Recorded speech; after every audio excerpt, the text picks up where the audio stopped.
Hello friends, ನಮಸ್ಕಾರ. Welcome to my channel. ಇವತ್ತಿನ video ಅಲ್ಲಿ ಲೈಫ್ ಇನ್ ಯು ಕೆ ಎಷ್ಟು ಎಕ್ಸ್ಪೆನ್ಸಿವ್ ಅನ್ನೋದನ್ನ ನಾವು ತಿಳ್ಕೊಳ್ಳೋಣ. ಯಾಕೆಂದ್ರೆ ನಾನು ಯು ಕೆಗೆ ಬಂದಿದ್ದು ಹೊಸದರಲ್ಲಿ ಇನ್ಫಾರ್ಮೇಶನ್ ಸಿಗ್ತಾನೆ ಇರಲಿಲ್ಲ. ಇಂಡಿಯಾದಲ್ಲಿ ಯು ಕೆ ಅಲ್ಲಿ ಅಷ್ಟಿರ್ಬೋದು, ಯಾವುದೋ ಒಂದು ಮನೆ ರೆಂಟ್ ಆಗಲಿ, ಇಲ್ಲಾಂದ್ರೆ ಅಲ್ಲಿರೋ ಗ್ರಾಸರೀಸ್ ಬಗ್ಗೆ ಒಂದು ಅಂದಾಜು ಅನ್ನೋದಿತ್ತು ಅಷ್ಟೇ. ಬಟ್ ಇಲ್ಲಿ ಬಂದಮೇಲೆ ಗೊತ್ತಾಗಿದ್ದೇನು ಅಂದರೆ ತುಂಬ ಡಿಫ್ರೆಂಟು, ತುಂಬ ಎಕ್ಸ್ಪೆನ್ಸಿವ್ ಇದೆ ಅನ್ನೋದು ಅನ್ನಿಸ್ತಿತ್ತು ನಾನು ಸ್ಟೂಡೆಂಟ್ ಆಗಿ ಬಂದಾಗ. ಸೊ ಅದಕ್ಕೆ ನನಗೆ ಗೊತ್ತಿರೋ ಒಂದು ಇನ್ಫಾರ್ಮೇಷನ್ನ ಈಗ ಮುಂದಿನ ದಿನಗಳಲ್ಲಿ ಬರೋ ಒಂದು ಸ್ಟೂಡೆಂಟ್ಸ್ಗಾಗಲಿ, ನಮ್ಮವರು ಇಲ್ಲ ಕೆಲಸದ ಮೇಲೆ ಬರೋರ್ಗಾಗಲಿ, ಅವ್ರಿಗೆ ಇಲ್ಲಿ ಎಕ್ಸ್ಪೆನ್ಸಸ್ ಎಷ್ಟಿದೆ, ಯಾವುದಾದ್ರ ಮೇಲೆ ನಾವು ಜಾಸ್ತಿ ಖರ್ಚು ಮಾಡ್ತೀವಿ, ಎಷ್ಟು ಕೊಡಲೇಬೇಕು ನಾವು ಇಲ್ಲಿ ಜೀವನ ಮಾಡಬೇಕು ಅಂದರೆ, ಅದ್ರ ಬಗ್ಗೆ ಇನ್ಫಾರ್ಮೇಷನ್ ಹಂಚ್ಕೊಳ್ಳೋದು ನನಗೆ ಸರಿ ಅನಿಸ್ತು. ಯಾಕಂದರೆ ಅಷ್ಟೊಂದು ಕ್ವಶನ್ಸ್ ನೋಡ್ತಾ ಇರ್ತೀನಿ, ಅಲ್ಲಲ್ಲೂ ಪೋಸ್ಟ್ ಮಾಡ್ತಾ ಇರ್ತಾರೆ ಕೆಲವರು. ಇದು ಹೆಂಗಾಗುತ್ತೆ, ಇಲ್ಲಿ ಎಷ್ಟು ಪೇ ಮಾಡಬೇಕು, ಇಲ್ಲಾಂದರೆ ಎಷ್ಟು ಸ್ಯಾಲ್ರಿ ತೊಗೊಂಡು ಬರ್ಬೇಕು ನಾವು, ಇಲ್ಲಾಂದರೆ ಟ್ರಾನ್ಸ್ಪೋರ್ಟೇಷನ್ ಹೆಂಗೆ ಅಲ್ಲಿ, ಇದ್ರ ಬಗ್ಗೆ ಎಲ್ಲ ಕೆಲವರು ಕ್ವಶನ್ಸ್ ಆಗ್ತಾ ಇರ್ತಾರೆ. ಸೊ ಅದೆಲ್ಲ ನೋಡಿದಾಗ ಆನ್ಸರ್ ಮಾಡಬೇಕು ಅನ್ಸುತ್ತೆ. ಆ್ಯಂಡ್ ಐ ಥಾಟ್ ಈ ಥರ ಒಂದು ವಿಡಿಯೋ ಮಾಡೋದ್ರಿಂದ 4 ಜನಕ್ಕೆ ಡೆಫಿನೆಟ್ಲಿ ಹೆಲ್ಪ್ ಆಗುತ್ತೆ. ಸೊ ಆ ಇನ್ಫಾರ್ಮೇಷನ್ ನಾನು ಶೇರ್ ಮಾಡ್ತೀನಿ. ದಯವಿಟ್ಟು ನಿಮ್ಗೆ ಇಷ್ಟ ಆದರೆ ಲೈಕ್ ಮಾಡಿ, ಶೇರ್ ಮಾಡಿ, ಆ್ಯಂಡ್ 4 ಜನಕ್ಕೆ ಶೇರ್ ಮಾಡಿ. ಅವ್ರಿಗೆ ಇದರಿಂದ ಹೆಲ್ಪ್ ಆಗ್ಬೋದು.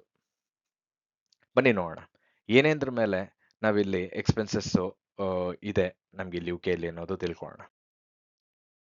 ಮೇಯ್ನ್ ಆಗಿ ನಮ್ಗೆ ಎಕ್ಸ್ಪೆನ್ಸಸ್ ಬರೋದು ರೆಂಟಿಂದ. ರೆಂಟ್ಗೆ ನಾವು ಮಿನಿಮಮ್ ಅಂದರೂ ಒಂದು 2,500 ಖರ್ಚಾಗುತ್ತೆ. ಇದು ನಾನು ಮಾತಾಡ್ತಾ ಇರೋದು ಲಂಡನ್ ಬಗ್ಗೆ. ಲಂಡನ್ ಸೆಂಟ್ರಲ್ ಸಿಟಿಯಲ್ಲಿ ಕೆನರಿ ವಾಫು ಇಂಥ ಕಡೆ ಮೋಸ್ಟ್ ಆಫ್ ದ ಆಫೀಸಸ್ ಅಲ್ಲೇ ಇರೋದು. ಸೊ ಅಂಥ ಪ್ಲೇಸಸಲ್ಲಿ ಹತ್ತಿರದಲ್ಲಿ ಒಂದು ಒಂದು ಜಸ್ಟ್ ಒಂದು 2 ಕಿಲೋಮೀಟರ್ ರೇಡಿಯಸಲ್ಲೇ ಇರ್ತೀವಿ ಅಂದರೂ ಕೂಡ ಹತ್ರ ಹತ್ರ 2,000 ಪೌಂಡು 2 ಬೆಡ್ರೂಮ್ ಫ್ಲ್ಯಾಟ್ಗೆ, ಅಪಾರ್ಟ್ಮೆಂಟ್ಗೆ ಕೊಡಬೇಕಾಗತ್ತೆ. ಸೊ ಇದು ತುಂಬ ಒಂದು ದೊಡ್ಡ ಒಂದು ಅಮೌಂಟ್ ನಮ್ಮ ಒಂದು ಸ್ಯಾಲ್ರಿಯಲ್ಲಿ ರೆಂಟ್ಗೆ ಅಂತ ಹೋಗ್ಬಿಡುತ್ತೆ.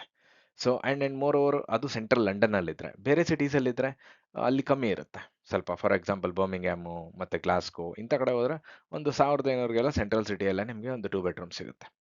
ಬಟ್ ಇದು ಸೆಂಟ್ರಲ್ ಲಂಡನ್ ಆಗಿರೋದ್ರಿಂದ ಒಂದು 2,500ವರೆಗೂ ಆಗೇ ಆಗುತ್ತೆ ನಿಮಗೆ. ಆ್ಯಂಡ್ ಸ್ಟೂಡೆಂಟ್ಸಾಗಿ ಬಂದರೆ ಒಂದು 1,200, 1,250 ಆ ಥರ ಒಂದು 1 ಬೆಡ್ರೂಮ್ ಫ್ಲ್ಯಾಟ್ ಪೇ ಮಾಡಬೇಕಾಗುತ್ತೆ. ಇನ್ನು ಸ್ಟುಡಿಯೋ ಅಪಾರ್ಟ್ಮೆಂಟ್ಸ್ ಅಂತ ಇರುತ್ತೆ, ಅದು ಒಂದು 950, 100, ಅದು ಆಲ್ಮೋಸ್ಟ್ 1,000 ಹತ್ರ ಇದ್ದೇ ಇರುತ್ತೆ. ಇದು ಮೇನು ರೆಂಟ್ ಕೊಡಲೇಬೇಕಾಗಿರೋದು.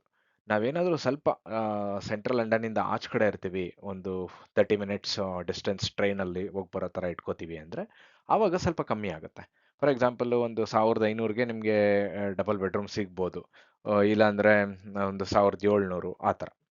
ಸೊ ಡೆಫಿನೆಟ್ಲಿ ಆದರೂ ಅದು ಡೆಫಿನೆಟ್ಲಿ ದೊಡ್ಡ ಅಮೌಂಟ್ ರೆಂಟ್ಗೆ. ನೆಕ್ಸ್ಟ್ ಗ್ರಾಷರೀಸು ಒಂದು ವ್ಯಕ್ತಿಗೆ ಒಂದು ವಾರಕ್ಕೆ 100 ಪೌಂಡ್ಸ್ ಅಂತ ಅಂದ್ಕೊಂಡ್ರು, ಪರ್ ಮಂತ್ಗೆ ಒಂದು 400 ಪೌಂಡ್ಸ್ ಆಗೇ ಆಗುತ್ತೆ, ಒಳ್ಳೆ ಕ್ವಾಲಿಟಿ ಫುಡ್ ತಿನ್ನಲೇಬೇಕು ಅಂದರೆ. ನಾವು ಮುಂದಿನ ಭಾಗದಲ್ಲಿ ನೋಡೋಣ ಗ್ರಾಷರೀಸಲ್ಲಿ ಎಲ್ಲಿ ನಾವು ಸೇವ್ ಮಾಡ್ಬೋದು, ಯಾವ ಥರ ಸೇವ್ ಮಾಡ್ಬೋದು ಅಂತ ನಾನು ಹೇಳ್ತೀನಿ ನಿಮಗೆ. ನೆಕ್ಸ್ಟ್ ಯುಟಿಲಿಟೀಸ್ ಅಂದರೆ ಎಲೆಕ್ಟ್ರಿಸಿಟಿ, ಗ್ಯಾಸು ಮತ್ತು ವಾಟರ್ ಬಿಲ್ಸು ಇದೆಷ್ಟು ಆಗ್ಬೋದು. ಇವಾಗ ನಾರ್ಮಲಾಗಿ ನಾನು ಇಂಡಿಯಾಲಿದ್ದಾಗ ಆವಾಗ ನಾವು ಒಂದು 2,000 ಆ ಥರ ಪೇ ಮಾಡ್ತಿದ್ವಿ. ಆ, ಒಂದು ವಾಟರ್ ಬಿಲ್ ಆಗಲಿ, ಇಲ್ಲ ಒಂದು ಕರೆಂಟ್ ಬಿಲ್ ಆಗಲಿ, ಅದೊಂದು 2,000, ಅದೊಂದು 2,500, ಎಲ್ಲ ಒಂದು 5,000ದಲ್ಲಿ ಆಗ್ತಿತ್ತು. ಬಟ್ ಈಗ ಅಲ್ಲೂ ಜಾಸ್ತಿ ಆಗಿದೆ. But at the same time ಇಲ್ಲಿ ಹತ್ರ ಹತ್ರ ಒಂದು ಒಂದು 300 ಪೌಂಡು ಆಗೇ ಆಗುತ್ತೆ.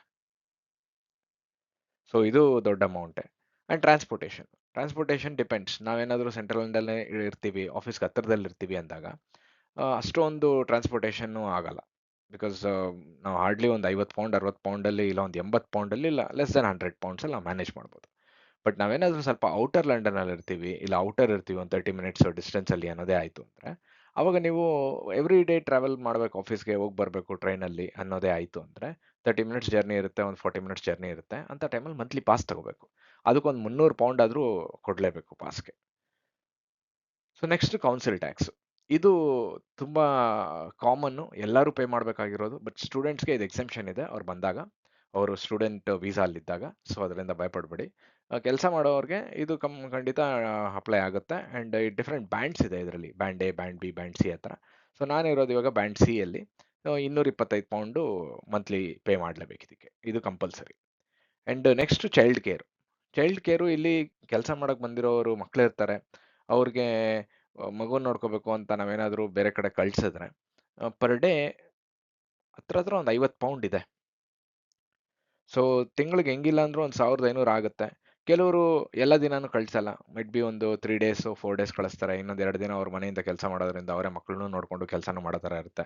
ಬಟ್ ಅವ್ರು ಕೆಲ್ಸಕ್ಕೆ ಹೋಗ್ಬೇಕು ಅನ್ನೋ ದಿನ ಚೈಲ್ಡ್ ಮೈಂಡರ್ನ ನೋಡ್ಕೋಬೇಕಾಗುತ್ತೆ. ಅಂಥ ಟೈಮಲ್ಲಿ ಪೇ ಮಾಡಲೇಬೇಕು. ಸೊ ಇದು ಎಕ್ಸ್ಪೆನ್ಸಿವ್. ಸೊ ನೀವು ಸ್ಕ್ರೀನಲ್ಲಿ ನೋಡ್ತಾ ಇರೋ ಥರ ಇದು ಮೇಜರ್ ಎಕ್ಸ್ಪೆನ್ಸಸ್ಸು. ಇದು ಆಲ್ಮೋಸ್ಟ್ ಅಪ್ಲೈ ಆಗುತ್ತೆ. ಅದು ವರ್ಕಿಂಗ್ ಫ್ಯಾಮಿಲಿಗಂತೂ ಕಂಪಲ್ಸರಿ ಅಪ್ಲೈ ಆಗುತ್ತೆ. ಸ್ಟೂಡೆಂಟ್ಸ್‌ಗೆ ನಾನು ಹೇಳ್ದಂಗೆ ಸ್ವಲ್ಪ ಕೌನ್ಸಿಲ್ ಟ್ಯಾಕ್ಸ್ ಎಕ್ಸೆಂಪ್ಷನ್. ಬನ್ನಿ ಡೀಟೇಲ್ ಆಗಿ ನೋಡೋಣ. ರೆಂಟ್. ರೆಂಟ್ ಏನಕ್ಕೆ ಅಷ್ಟು ಜಾಸ್ತಿ? ಇದು ಸಿಟಿ ಮೇಲೆ ಡಿಪೆಂಡ್ ಆಗುತ್ತೆ ನಾನು ಹೇಳ್ದಂಗೆ. ಸೊ ನೀವೇನಾದರೂ ಸೆಂಟ್ರಲ್ ಲಂಡನ್ನಲ್ಲಿದ್ದರೆ ನೀವು ಆಫೀಸ್ಗೆ ಹತ್ತಿರದಲ್ಲಿದ್ದೀರಾ. ಮೋಸ್ಟ್ ಆಫ್ ದ ಟೈಮ್ಸು ಹತ್ತಿರದಲ್ಲಿದ್ದರೆ ನಿಮಗೆ ಬೆಳಗ್ಗೆ ಟ್ರಾವೆಲ್ ಮಾಡೋ ಒಂದು ಟೈಮ್ ಉಳಿಯುತ್ತೆ. ಫಾರ್ ಎಕ್ಸಾಂಪಲ್ ನೀವು ದೂರ ಇದ್ದರೆ ಬೆಳಗ್ಗೆ ಒಂದು 1 1/2 ಅವರು, ಸಾಯಂಕಾಲ ಒಂದು 1 1/2 ಅವರು ನೀವು ಟ್ರೈನಲ್ಲಿ ಹೋಗಿ ಬರೋದಕ್ಕೆ ಮನೆಯಿಂದ ಆಫೀಸ್ ಅಂತ ಥಿಂಕ್ ಮಾಡಿ. ಡೋರ್ ಟು ಡೋರ್ ಅಂತ ಥಿಂಕ್ ಮಾಡಿದಾಗ 1 1/2 ಅವರ್, 1 1/2 ಅವರು ಎರಡೂ ಕಡೆ ನೀವು ಟೈಮ್ ಬಿಡಲೇಬೇಕಾಗುತ್ತೆ. ಸೊ ಅದರಿಂದ ಕೆಲವರು ಏನು ಮಾಡ್ತಾರೆ, ಸೆಂಟ್ರಲ್ ಲಂಡನ್ನಲ್ಲೇ ಉಳ್ಕೋತಾರೆ. ಆವಾಗ ರೆಂಟ್ ಜಾಸ್ತಿ ಆಗುತ್ತೆ. It's a compromise. ನಿಮ್ಗೆ ಯಾವ್ದು ಬೇಕು, ಟೈಮ್ ಬೇಕಾ ಇಲ್ಲ ದುಡ್ಡು ಬೇಕಾ ಅನ್ನೋ ಥರ ಆಗ್ಬಿಡುತ್ತೆ ಇಲ್ಲಿ. Next school catchment area. ಇವಾಗ ನಾವು ಪರ್ಟಿಕ್ಯುಲರ್ ಸ್ಕೂಲ್ಸು ಅನ್ಕೋತೀವಿ ಮಕ್ಕಳಿಗೆ ಇಲ್ಲೇ ನಾವು ಸೇರಿಸ್ಬೇಕು, ಈ ಸ್ಕೂಲ್ ಚೆನ್ನಾಗಿದೆ ನಮಗೆ ಅಂತ. ಅವಾಗ ಏನಾಗುತ್ತೆ, ಆ 2 ಕಿಲೋಮೀಟರ್ ರೇಡಿಯಸ್ಸಲ್ಲೇ ನೀವು ಇರಬೇಕು. ಆವಾಗ ಮಾತ್ರನೇ ನಿಮ್ಗೆ ಆ ಸ್ಕೂಲ್ ಸಿಗೋದು.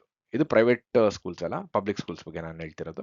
ಪ್ರೈವೇಟ್ ಸ್ಕೂಲ್ಸು ಅಂದಾಗ ನೀವು ಎಲ್ಲಾದರೂ ಇರಿ, ಕಳಿಸಿ. ಆ್ಯಂಡ್ ಮೋರ್ ಓವರು ತುಂಬ ಎಕ್ಸ್ಪೆನ್ಸಿವ್ ಆಗಿರುತ್ತೆ ಪ್ರೈವೇಟ್ ಸ್ಕೂಲ್ಸು. ಹೆಂಗಿಲ್ಲ ಅಂದರೂ ಕೂಡ ವರ್ಷಕ್ಕೆ ನಾನು ಕೇಳ್ಪಟ್ಟಂಗೆ ಒಂದು 30ರಿಂದ 35 ಲಕ್ಷ ಆಗುತ್ತೆ ಮಕ್ಕಳಿಗೆ. ಅದು LKG ಆಗಲಿ UKG ಆಗಲಿ ಆ ಥರನೇ ಇದೆ ಇಲ್ಲಿ. ಸೊ ಇನ್ನು ಪಬ್ಲಿಕ್ ಸ್ಕೂಲ್ಸೇ ಎಲ್ಲರೂ ನಾರ್ಮಲ್ ಆಗಿ ಹೋಗೋದು ಇಲ್ಲಿ. ಸೊ ಆ ಪಬ್ಲಿಕ್ ಸ್ಕೂಲ್ಸಲ್ಲಿ ನೀವು ಆ ಏರಿಯಾ ಅಲ್ಲಿ ಒಂದು 2 ಕಿಲೋಮೀಟರ್ ರೇಡಿಯಸ್ಸಲ್ಲಿ ಇದ್ದರೆ ಮಾತ್ರ ಆ ಸ್ಕೂಲ್ಗೆ ನಿಮಗೆ ಸ್ಕೂಲ್ ಸಿಗುತ್ತೆ. ಸೊ ಅದರಿಂದ ಸ್ಕೂಲ್ ಕ್ಯಾಚ್ಮೆಂಟ್ ಏರಿಯಾ ನೋಡ್ಕೋತಾರೆ ಕೆಲವರು. ಇನ್ನು ಟ್ರಾನ್ಸ್ಪೋರ್ಟ್. ಸೊ ನಾನು ಹೇಳ್ದಂಗೆ ಆಚೆ ಇದ್ದರೆ ನೀವು ನಿಮಗೆ ಒಂದು 300 ಪೌಂಡ್ಸ್ ಮಂತ್ಲಿ ಪಾಸ್ ತಗೋಬೇಕಾಗತ್ತೆ. ಸೊ ಅದರಿಂದ ವರ್ಷಕ್ಕೆ ಒಂದು 3600 ಪೌಂಡು ಟ್ರಾನ್ಸ್ಪೋರ್ಟೇಷನ್ ಕೊಡಲೇಬೇಕು ನೀವು. ಇನ್ನು ಪ್ರಾಪರ್ಟಿ ಸೈಜು. ನಾವೇನಾದರೂ 2 ಬೆಡ್ರೂಮಲ್ಲಿ ಇರ್ತೀವಾ, ಸಿಂಗಲ್ ಬೆಡ್ರೂಮ್ ತೊಗೋತೀವಾ, ಮತ್ತು ನಮಗೇನಾದರೂ ಹಿಂದೆ ಲಾನ್ ಇರೋವಂಥದ್ದು ಡಿಟ್ಯಾಚ್ಡ್ ಹೌಸ್ ಬೇಕಾ, ಈ ಥರದ್ದೇನಾದರೂ ನಾವು ನೋಡಿದ್ರೆ ಅದಕ್ಕೂ ಡಿಪೆಂಡ್ ಆಗುತ್ತೆ. ನೀವು ರೆಂಟು ಎಷ್ಟು ಪೇ ಮಾಡ್ತಾ ಇದ್ದೀರಾ ಅಂತ. ಸೊ ಓವರಾಲು ರೆಂಟ್ ಅನ್ನೋದು UK ಯಲ್ಲಿ ತುಂಬ ಎಕ್ಸ್ಪೆನ್ಸಿವು. ಆ್ಯಂಡ್ ನೀವು ಯಾವ ಥರ ನಾನು ಸೇವ್ ಮಾಡ್ತೀನಿ ರೆಂಟಲ್ಲು ಅಂದರೂ ಕೂಡ ಸರ್ಕಮ್ಸ್ಟಾನ್ಸಸ್ಸಿಂದ ಆ್ಯಂಡ್ ಮೋರ್ ಓವರು ಕೆಲವು ಫಾರ್ ಎಕ್ಸಾಂಪಲ್ ಸ್ಕೂಲು ಮತ್ತು ಈ ಟ್ರಾನ್ಸ್ಪೋರ್ಟೇಷನ್, ಆಫೀಸ್ ಲೊಕೇಶನು ಇದೆಲ್ಲ ಡಿಪೆಂಡ್ ಆಗಿ ಆನ್ ಆನ್ ಆವ್ರೇಜು 2000 ಅನ್ನೋದಂತೂ ಒಂದು 2 ಬೆಡ್ರೂಮ್ ಅಪಾರ್ಟ್ಮೆಂಟ್ಗೆ ಇವತ್ತಿನ ದಿನ ಆಗಿದೆ. ಸೊ ಇದೊಂದು ನೆನ್ಪಿಟ್ಕೊಳ್ಳಿ. So next ಗ್ರಾಷರೀಸು. ಗ್ರಾಷರೀಸಲ್ಲಿ ಇಲ್ಲೇನಾಗುತ್ತೆ, ಎಲ್ಲರೂ ಶಾಪ್ ಮಾಡೋ ಅಂಥದ್ದು ಇಲ್ಲಿ ಟೆಸ್ಕೋ, ಆಸ್ಟಾ, ಸೇನ್ಸ್ಬರೀಸು ಈ ಥರ ಶಾಪ್ಗಳಿದೆ. ನಮಗೆ ರಿಲಯನ್ಸ್ ಮಾರ್ಟಲ್ಲಿ, ಬಿಗ್ ಬಜಾರು ಆ ಥರ ಇದೆಯಲ್ಲ, ಸೇಮ್ ಟು ಸೇಮ್. ಅದೇ ಥರ ಇಲ್ಲೇನಾಗುತ್ತೆ, ಒಂದು ಸಿಂಗಲ್ ಪರ್ಸನ್‌ಗೆ ನೀವು ಸ್ಟೂಡೆಂಟ್ ಆಗಿ ಬಂದಾಗ ನಿಮ್ಗೊಂದು 300 ಪೌಂಡು, ಒಂದು 350, 400ರಲ್ಲಿ ನಿಮಗೆ ಆಗುತ್ತೆ. ಖರ್ಚಾಗೇ ಆಗುತ್ತೆ. ಆ್ಯಂಡ್ ಮೋರ್ ಓವರ್ ನೀವೇನಾದರೂ ದೇಸಿ ಶಾಪ್ಸ್‌ಗೆ ಹೋಗ್ತೀವಿ ನಾವು ಇಲ್ಲಿ. ಹೋಗಿ ನಮ್ಮ ತರಕಾರಿಗಳು ಆ್ಯಂಡ್ ಮೋರ್ ಓವರು ನಮಗೆ ಬೇಕಾಗಿರೋ ಒಂದು ರೈಸ್ ಆಗಲಿ, ಮಿಲೆಟ್ಸ್ ಆಗಲಿ ಈ ಥರದ್ದೆಲ್ಲ ನಾವು ಪರ್ಟಿಕ್ಯುಲರ್ ಆಗಿ ತೊಗೋತೀವಿ ಅನ್ನೋದೇ ಆಯಿತು ಅಂದರೆ 400ರಿಂದ 500 ಅಂತ ಅನ್ಕೊಳ್ಳಿ. ಇನ್ನು ಕಪಲ್‌ಗೆ ಒಂದು 550, ಒಂದು 600 ಅಂತ ಅನ್ಕೊಂಡ್ರು. ಫ್ಯಾಮಿಲಿ ಆಫ್ 2 ಫ್ಯಾಮಿಲಿ ಆಫ್ 4ಗೆ ನಿಮಗೆ ಮಿನಿಮಮ್ ಅಂದ್ರೂ ಒಂದು 700 ಪ್ಲಸ್ ಆಗೇ ಆಗುತ್ತೆ. ಇದು ಡೆಫಿನೆಟ್ಲಿ. ನೀವು ಎಷ್ಟೇ ಸೇವ್ ಮಾಡ್ತೀನಿ ಅಂದರೂ ಕೂಡ ಅದು ಆಗೇ ಆಗುತ್ತೆ ಅಷ್ಟು. But at the same time ನಿಮಗೆ ಕೆಲವು ಡಿಸ್ಕೌಂಟೆಡ್ ಪ್ರೈಸಸ್ ಸಿಗುತ್ತೆ. ಏನಂದರೆ ಇವಾಗ ಟೆಸ್ಕೋ ಅಂತ ಒಂದು ಶಾಪ್‌ಗೆ ಹೋದ್ರೆ ನೀವು, ಆ ಟೆಸ್ಕೋ ಅಲ್ಲಿ ನೀವು ರಿಜಿಸ್ಟರ್ ಆಗಿದ್ರೆ, ಮೆಂಬರ್‌ಶಿಪ್ ಕಾರ್ಡ್ ತೊಗೊಂಡಿದ್ರೆ ನೀವು ಅಲ್ಲಿ ಮೆಂಬರ್‌ಶಿಪ್ ಪ್ರೈಸ್ ಅಂತ ಹಾಕಿರ್ತಾನೆ. ಇವಾಗ ನಿಮಗೆ ಯಾವುದೋ ಒಂದು ಸಕ್ಕರೆ ಒಂದು 2 ಪೌಂಡ್ ಅಂತಿದ್ರೆ, ನೀವು ಮೆಂಬರ್‌ಶಿಪ್ ಆಗಿದ್ರೆ ನಿಮಗೆ 1.5 ಪೌಂಡ್‌ಗೆ ಸಿಗುತ್ತೆ. ಇಲ್ಲ ನಿಮಗೆ ಯಾವುದೋ ಒಂದು ಗೋಧಿ ಹಸಿಟ್ಟು ತಗೋಬೇಕು, ಒಂದು 10 ಪೌಂಡ್ ಇತ್ತು. ಅದೇನಾದ್ರು ಮೆಂಬರ್‌ಶಿಪ್ ಇದ್ರೆ ಅವಾಗ ಒಂದು 8 ಪೌಂಡ್ ಅಂತ ಅಲ್ಲೇ ಕೆಳಗಡೆ ಪ್ರೈಸ್ ಹಾಕಿರ್ತಾನೆ. ಆ ಥರ ನೀವು ಸೇವ್ ಮಾಡಿದ್ರೆ, ನೀವು ಪರ್ಟಿಕ್ಯುಲರ್ ಐಟಮ್ಸ್‌ನೇ ನೀವು ನೋಡಿ ತಗೋತೀವಿ, ನಿಮ್ಗೆ ಹತ್ರದಲ್ಲಿದೆ ಶಾಪ್ಸು ಅಂತ ಅಂದರೆ, ಆವಾಗ ಬೇಕಾದರೆ ನೀವು ಸ್ವಲ್ಪ ಒಂದು 100 ಪೌಂಡು, ಒಂದು 200 ಪೌಂಡ್‌ವರೆಗೂ ಫ್ಯಾಮಿಲಿ ಆಫ್ 4 ಬೇಕಾದರೂ ಸೇವ್ ಮಾಡ್ಬೋದು. ಅದಾದರೆ ತುಂಬ ಪರ್ಟಿಕ್ಯುಲರ್ ಆಗಿ ನೀವು ನೋಡಿ ತಗೋಬೇಕು. ಬಟ್ ನಾವು ಕ್ವಾಲಿಟಿ ಫುಡ್ಡು, ಕ್ವಾಲಿಟಿ ಮೇಂಟೈನ್ ಮಾಡೇ ಮಾಡ್ತೀವಿ, ಆರ್ಗ್ಯಾನಿಕ್ ಫುಡ್ ಎಲ್ಲ ತಗೋತೀವಿ ಅಂದರೆ, ಅವಾಗ ಇನ್ನೂ ಒಂದು ಕ್ವಾಲಿಟಿ ಅನ್ನೋದಕ್ಕಿಂತ ಹೆಚ್ಚಾಗಿ ಆರ್ಗ್ಯಾನಿಕ್ ಫುಡ್ ಅಂತ ಕನ್ಸಿಡರ್ ಮಾಡಿ. ನೀವು ಆರ್ಗ್ಯಾನಿಕ್ ಫುಡ್ ಅಂತಲೇ ನಾವು ನೋಡ್ತೀನಿ ಅಂದರೆ ಅದು ಪ್ರೈಸಸ್ ಎಕ್ಸ್ಪೆನ್ಸಿವ್ ಇದೆ. ಅದಕ್ಕೆ ಇನ್ನೊಂದು 100 ಪೌಂಡು, 150 ಪೌಂಡ್ ಜಾಸ್ತಿ ಆಗೇ ಆಗುತ್ತೆ. ಸೊ ಒಳ್ಳೆ ಊಟ ಕಂಪಲ್ಸರಿ ಇಂಪಾರ್ಟೆಂಟು, ಯಾಕಂದರೆ ಆರೋಗ್ಯ ಇಂಪಾರ್ಟೆಂಟು. ಇಲ್ಲಿ ದೇಶ ಬಿಟ್ಟು ದೇಶಕ್ಕೆ ಬಂದಿರ್ತೀವಿ. ಇಲ್ಲೇ ನಮ್ಮನ್ನು ನಾವು ನೋಡ್ಕೋಬೇಕು ಚೆನ್ನಾಗಿ. ಸೊ ಅದರಿಂದ ಒಳ್ಳೆ ಆಹಾರ ಸೇವನೆ ತುಂಬ ಇಂಪಾರ್ಟೆಂಟು. ಅದರಲ್ಲಿ ಕಾಂಪ್ರಮೈಸ್ ಆಗಬೇಡಿ. ಆ್ಯಂಡ್ ಮೋರ್ ಓವರ್ ಫುಡ್‌ನ ವೇಸ್ಟ್ ಮಾಡಬೇಡಿ. ಇದು ತುಂಬ ಇಂಪಾರ್ಟೆಂಟ್. ಸೊ ಆ ಥರ ನೀವು ಸೇವ್ ಮಾಡಬೇಕು ಅಂದರೆ ಕ್ಲಬ್ ಕಾರ್ಡ್ ಮೆಂಬರ್‌ಶಿಪ್ಸು ಅಂತಾರೆ ಇಲ್ಲಿ. ಅದನ್ನ ತಗೊಳ್ಳಿ. ಸೊ ನಿಮ್ಗೆ ಸ್ವಲ್ಪ ಕಮ್ಮಿ ಆಗುತ್ತೆ ಪ್ರೈಸಸ್ಸು ಆಗಾಗ. ಅಲ್ಲಿ ಸ್ವಲ್ಪ ನಾವು ಉಳಿಸ್ಬೋದು. Next bills. ನಾನು ಹೇಳ್ದಂಗೆ ಎಲೆಕ್ಟ್ರಿಸಿಟಿ ಮತ್ತು ವಾಟರ್ ಬಿಲ್ಲು ಇದೇ ಒಂದು ಹತ್ರ ಅಂದ್ರೆ ಒಂದು 250 ಪೌಂಡ್ ಬಂದೇ ಬರುತ್ತೆ. ಇವಾಗ ನಾನೇ ಒಂದು 125, ಒಂದು 100 ಪೌಂಡ್ ಪೇ ಮಾಡ್ತಾ ಇದ್ದೀನಿ. ಸೊ 225 ಅಲ್ಲೇ ಆಯಿತು. ಇನ್ನು ನೀವೇನಾದರೂ ಬೇರೆ ಫಾರ್ ಎಕ್ಸಾಂಪಲ್ ಬ್ರಾಡ್‌ಬ್ಯಾಂಡು ಮತ್ತು ಇಂಟರ್ನೆಟ್ಟು ಅಂತ ತಗೊಂಡ್ರೆ, ಬ್ರಾಡ್‌ಬ್ಯಾಂಡ್‌ಗೆ ತಿಂಗಳಿಗೆ ಒಂದು 30, 35 ಪೌಂಡ್ ಕೊಡಲೇಬೇಕು ಮನೇಲಿ ಇಂಟರ್ನೆಟ್ ಹಾಕ್ಸ್ಕೋಬೇಕು ಅಂದರೆ. ಇನ್ನು ಅದು ಬಿಟ್ಟು ಟಿವಿ ಲೈಸೆನ್ಸ್ ಅಂತ ಒಂದಿದೆ ಇಲ್ಲಿ. ಸೊ ನೀವು ಇಲ್ಲಿ ಮನೆಯಲ್ಲಿ ಟಿವಿ ಇದೆ ಅಂದರೆ ನಿಮ್ಗೆ ಅದಕ್ಕೆ ಲೈಸೆನ್ಸ್ ಬೇಕು ಟಿವಿ ನೋಡೋದಕ್ಕೆ. ಸೊ ತಿಂಗಳಿಗೆ ನೀವು 10ರಿಂದ ಒಂದು 15 ಪೌಂಡು ಇಲ್ಲ 15 ಪೌಂಡ್ ಪೇ ಮಾಡಲೇಬೇಕು ತಿಂಗಳಿಗೆ. ಸೊ ಅಷ್ಟು ಪೇ ಮಾಡಿದ್ರೆ ನೀವು ಲೀಗಲ್ ಆಗಿ ಟಿವಿನ ಯೂಸ್ ಮಾಡ್ಬೋದು. ಇದರಲ್ಲೇನು ಬೇರೆ ನಿಮಗೆ ನೆಟ್‌ಫ್ಲಿಕ್ಸು ಈ ಚಾನೆಲ್ಸ್ ಎಲ್ಲ ಸಪೋರ್ಟ್ ಮಾಡ್ಬೋದು. ಅದಕ್ಕೆಲ್ಲ ಸಪ್ರೇಟಾಗಿ ಪೇ ಮಾಡ್ಕೋಬೇಕು. ಇದು ಟಿವಿ ಇದೆ, ನೀವು ಟಿವಿ ಯೂಸ್ ಮಾಡ್ತೀರಾ ಅನ್ನೋದಕ್ಕೆ. ನೆಕ್ಸ್ಟು ಬೇರೆ ಮೊಬೈಲು ಮತ್ತು ಇನ್ಶೂರೆನ್ಸಸ್ಸು. ಮೊಬೈಲು ನೀವು ಡಿಪೆಂಡ್ ಆಗುತ್ತೆ ನೀವು ಯಾವ ಥರ ಕಾಂಟ್ರಾಕ್ಟ್ಸ್ ತೊಗೋತೀರಾ ಇಲ್ಲಿ ಅಂತ. ಕೆಲವು ಕಾಂಟ್ರಾಕ್ಟ್ಸ್ ತೊಗೊಂಡ್ರೆ ಅದ್ರ ಜೊತೆ ಮೊಬೈಲ್ ಕೂಡ ಕೊಡ್ತಾರೆ. ತಿಂಗಳಿಗೆ 40 ಪೌಂಡು, 45 ಪೌಂಡು ಅಂತ ಪೇ ಮಾಡಿಕೊಂಡು ನೀವು ಎಷ್ಟು ಟ್ಯಾರಿಫ್ ಇರುತ್ತೆ ಅದನ್ನು ಯೂಸ್ ಮಾಡ್ಕೋತೀರಾ. ಇಲ್ಲ ನಮ್ಗೆ ಯಾವುದೂ ಬೇಡ, ನಮ್ಮ ಹತ್ರ ಫೋನ್ ಇದೆ ಆಲ್ರೆಡಿ, ನಾವು ಬರೀ ಸಿಮ್ ಯೂಸ್ ಮಾಡ್ತೀವಿ ಪ್ರಿಪೇಯ್ಡು ಅಂತೀರಾ, ಅದಕ್ಕೂ ಲಿಬೇರಾ ಮತ್ತು ಲೈಕಾ ಅಂತಿದೆ. ಸೊ ಅದರಲ್ಲೆಲ್ಲ ಜಸ್ಟ್ ಒಂದು 5 ಪೌಂಡ್ಸ್ ಕೊಟ್ಟರೆ ಅನ್ಲಿಮಿಟೆಡ್ UK ಕಾಲ್ಸ್ ಸಿಗುತ್ತೆ. 1000 ಕಾಲ್ಸ್ ಅನ್ಕೋತೀನಿ. ಜೊತೆಗೆ ನಿಮಗೆ ಇಂಟರ್ನೆಟ್ ಆಕ್ಸೆಸ್ ಇರುತ್ತೆ. ಸೊ ಅದರಿಂದ ನೀವು ವಾಟ್ಸಪ್ ಕಾಲ್ಸೇ ಯೂಸ್ ಮಾಡ್ಕೊಳ್ಳೋದ್ರಿಂದ ನಾವು ಇಂಡಿಯಾಗೆ ಆರಾಮಾಗಿ ಮಾಡ್ಬೋದು ವೀಡಿಯೋ ಕಾಲ್ಸ್ ಎಲ್ಲ. ಸೊ ಅದರಿಂದ ಏನು ತೊಂದರೆ ಆಗಲ್ಲ. ಸೊ ಆದಷ್ಟು ಒಂದು 5 ಪೌಂಡ್ಸೇ ತಗೊಳ್ಳಿ, ಅದೇ ಬೆಟರ್ ಸ್ಟಾರ್ಟಿಂಗಲ್ಲಿ. ಆಮೇಲೆ ಬೇಕಾದ್ರೆ ನೋಡಿ ಯಾವ್ದಾದ್ರು ಚೇಂಜ್ ಮಾಡ್ಕೋಬೋದು. ಇನ್ನು ಇದು ಯಾವ ಥರ ಎಫೆಕ್ಟ್ ಆಗುತ್ತೆ ನಿಮಗೆ ಈ ಬಿಲ್ಸು ಅಂದರೆ, ಅಗೇನ್ ಇಟ್ ಡಿಪೆಂಡ್ಸ್. ನಿಮ್ಮದು ಪ್ರಾಪರ್ಟಿ ಸೈಜ್ ಏನು, ಎಷ್ಟು ಜನ ಇದ್ದೀರಾ, ಎಷ್ಟು ನೀವು ಯೂಸ್ ಮಾಡ್ತೀರಾ ವಿಂಟರಲ್ಲಿ ಮತ್ತು ಸಮ್ಮರಲ್ಲಿ. ಫಾರ್ ಎಕ್ಸಾಂಪಲ್ ಸಮ್ಮರಲ್ಲಿ ಈ ನಡುವೆ ಅಂತೂ ತುಂಬ ಬಿಸಿಲು ಇಲ್ಲಿ UK ಕೂಡ. ಸೊ ನೀವು ಡೆಫಿನೆಟ್ಲಿ ಮನೆಯಲ್ಲಿ ಫ್ಯಾನ್ಸ್ ಎಲ್ಲ ಜಾಸ್ತಿ ಯೂಸ್ ಮಾಡಲೇಬೇಕು. ಇನ್ನು AC, ಏರ್ ಕೂಲರ್ಸು ಈ ಥರದ್ದೆಲ್ಲ ತಗೊಳ್ಳೇಬೇಕು. ಸೊ ಅವಾಗೆಲ್ಲ ಯೋಚನೆ ಮಾಡಿ ಬಿಲ್ಸ್ ಜಾಸ್ತಿ ಬರುತ್ತೆ. ಇನ್ನು ವಿಂಟರ್ ಅಂತೀರಾ, ಆವಾಗೂ ಅಷ್ಟೇ ತುಂಬ ಕೋಲ್ಡ್ ಆಗಿರುತ್ತೆ. ಆವಾಗೂ ನೀವು ಹಾಕ್ಕೊಳ್ಳೇಬೇಕು ಹೀಟರ್ಗಳು ಮನೆಯಲ್ಲಿ, ಅದಕ್ಕೂ ಬಂದೇ ಬರುತ್ತೆ. ಸೊ ಆನ್ ಆನ್ ಆವ್ರೇಜು ಒಂದು 250 ಪೌಂಡು ನೀವು ಎಲೆಕ್ಟ್ರಿಸಿಟಿ ಮತ್ತು ವಾಟರ್ ಬಿಲ್ಸ್ಗೆ ಅಂತ ಪಕ್ಕಕ್ಕೆ ಇಡಲೇಬೇಕು. 250ಇಂದ 300. ಅದು ಫ್ಯಾಮಿಲಿ ಆಫ್ 4ಗಂತೂ ಕಂಪಲ್ಸರಿ. ಸ್ಟೂಡೆಂಟ್‌ಗೆ ಸ್ವಲ್ಪ ಎಕ್ಸೆಪ್ಷನ್ಸ್ ಇರ್ಬೋದು. But again most of the times ನೀವು ಸಿಂಗಲ್ ಬೆಡ್‌ರೂಮಲ್ಲಿ ಇರ್ತೀರಾ, ಇಲ್ಲ ಹಾಸ್ಟೆಲ್ಸಲ್ಲಿ ಇರ್ತೀರಾ. ಒಂದೊಂದು ಸಲ ರೆಂಟೆಲ್ಲ ಇನ್ಕ್ಲೂಡ್ ಆಗಿರುತ್ತೆ ಈ ಬಿಲ್ಸ್ ಎಲ್ಲ. ಅದನ್ನು ವಿಚಾರಿಸ್ಕೊಳ್ಳಿ. ಯಾಕೆಂದರೆ ಕೆಲವು ಸಲ ಒಂದು ಸಿಂಗಲ್ ಬೆಡ್‌ರೂಮ್ ಅಂತ ತಗೊಂಡಾಗ ಅವರು ಇದ್ಯಾವುದೂ ಇನ್ಕ್ಲೂಡ್ ಇಲ್ಲ ಅಂದ್ಬಿಡ್ತಾರೆ. ಸೊ ಇದೆಲ್ಲ ತಿಳ್ಕೊಂಡು ನೀವು ಕಾಂಟ್ರಾಕ್ಟ್ ಸೈನ್ ಮಾಡಿ. ನೆಕ್ಸ್ಟು ನಾವು ಯೋಚನೆ ಮಾಡಬೇಕು. UKಗೆ ಮೂವ್ ಆಗಬೇಕಾ? ಬೇಡವಾ? ಅದು ಎಷ್ಟು ಎಕ್ಸ್ಪೆನ್ಸಿವ್ ನಮಗಲ್ಲಿ? ಸೊ ನಾವು UKಗೆ ಮೂವ್ ಆಗಬೇಕು ಅಂದರೆ ಏನೇನು ನಾವು ಒಂದು ಕನ್ಸಿಡರೇಷನ್‌ಗೆ ತಗೋಬೇಕು? ಫಾರ್ ಎಕ್ಸಾಂಪಲ್ ಒಂದು ಫ್ಯಾಮಿಲಿ ಆಫ್ 4 ಯಾರೋ ಒಬ್ರು ಕೆಲಸ ತಗೊಂಡು ಇಲ್ಲಿಗೆ ಬರ್ತಾ ಇದ್ದಾರೆ ಅಂದರೆ, ನಿಮ್ಗೆ ಎಷ್ಟು ಪ್ಯಾಕೇಜ್ ಇರಬೇಕಿಲ್ಲಿ ಅನ್ನೋದನ್ನು ನೀವು ತುಂಬ ಅನಲೈಸ್ ಮಾಡಬೇಕು. ಯಾಕೆಂದರೆ ನಾವಿವತ್ತು ಇಂಡಿಯಾದಲ್ಲಿ ಒಂದು 30 ಲಕ್ಷ ಪ್ಯಾಕೇಜ್ ತಗೋತಾ ಇದ್ದೀವಿ, ಒಂದು 10 ವರ್ಷ ಎಕ್ಸ್ಪೀರಿಯನ್ಸ್ ಇರೋರು ಅಂದರೆ, ಇಲ್ಲಿಗೆ ಬಂದಾಗ ನಾವು ಅಲ್ಲಿ ಎಷ್ಟು ನಮ್ಮ ಖರ್ಚೋಗಿ ಉಳಿಸ್ತಾ ಇದ್ವೋ, ಅದು UKಗೆ ಬಂದಮೇಲೆ ಉಳ್ಸೋಕ್ಕಾಗತ್ತಾ? ಅಷ್ಟು ಅಟ್ಲೀಸ್ಟ್ ಅಷ್ಟಾದರೂ ಉಳ್ಸೋಕ್ಕಾಗತ್ತಾ ಅನ್ನೋದನ್ನ ನೋಡ್ಕೋಬೇಕು ನೀವು. ಸೊ ಮಿನಿಮಮ್ ಒಂದು 80K 75K ನಿಮಗೆ ಸ್ಯಾಲ್ರಿ ಸಿಕ್ಕಿದಾಗ ಇಲ್ಲಿ, ಆವಾಗ ನೀವು ಇಲ್ಲಿರೋ ಎಕ್ಸ್ಪೆನ್ಸಸ್ನೆಲ್ಲ ನೀವು ಮೈನಸ್ ಮಾಡಿ ನೋಡಿ. ಹೆಂಗಿದೆ? ಓಕೆ. ನಮ್ಗೆ ಇಂಡಿಯಾದಲ್ಲಿ ಇಷ್ಟು ಬರ್ತಿತ್ತು, ಇಷ್ಟು ಎಕ್ಸ್ಪೆನ್ಸಸ್ ಇದೆ. ಅಲ್ಲಿ ಇಷ್ಟು ಎಕ್ಸ್ಪೆನ್ಸಸ್ ಇದೆ. ಎಷ್ಟು ಉಳಿತಾಯ ಆಗುತ್ತೆ ಅನ್ನೋದನ್ನ ನಾವು ತಿಳ್ಕೊಂಡು, ಒಂದು ಹೆಜ್ಜೆ ಅನ್ನೋದನ್ನ ಮುಂದಕ್ಕಿಡಿ. ಯಾಕೆಂದ್ರೆ ಇಲ್ಲಿ ಬಂದ್ಮೇಲೆ ಕನ್‌ಫ್ಯೂಸ್ ಆಗ್ಬೇಡಿ. ಓಹ್! ನನ್ಗೆ ಅಲ್ಲಿ ಅಷ್ಟು ಬರ್ತಿತ್ತು, ಇಲ್ಲಿ ತುಂಬ ಕಮ್ಮಿ ಬರ್ತಿದೆ ಅಂತ. ಇಲ್ಲಿ ನಿಮಗೆ ಸ್ವಲ್ಪ ಕ್ವಾಲಿಟಿ ಎಜುಕೇಷನ್ ಸಿಗ್ಬೋದು. ನಮ್ಮ ದೇಶದಲ್ಲಿ ಸೂಪರ್ ಆಗಿದೆ ಎಜುಕೇಷನು. ಅದನ್ನ ನಾನು ಅಲ್ಲಿ ಓದಿರೋದ್ರಿಂದ ನನಗೆ ಗೊತ್ತು.